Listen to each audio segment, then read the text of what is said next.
Assalamualaikum semua. Hari ini cuaca macam ni lah, hujan ya. Daripada pukul 9 lebih-lebih pagi tadi dah hujan, kira-kira dalam 1 jam macam tu.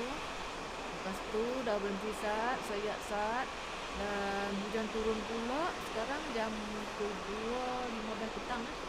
Ni hujan ni dia bersama dengan angin ribut sikit lah. Angin dia kencang juga. Kadang-kadang ada angin lah, kadang-kadang tak ada angin. Jadi hati-hatilah, jangan biarkan anak-anak main di luar. Untuk kena hujan nanti demam. Ini pokok hiasan, pokok bulu dah tumbang ya. Punya kuat angin dia tumbang pokok. Saya punya apa ni, macam teduhan ni, blind ni macam blind lah. Pokok ni dah goncang-goncang tadi ni habis.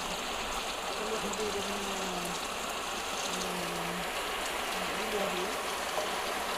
Ni pokok kelapa.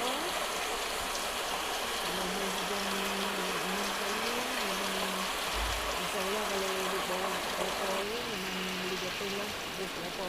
Memang ada buah kelapa yang jatuh. Angin tu kuat juga tak berani nak duduk lah.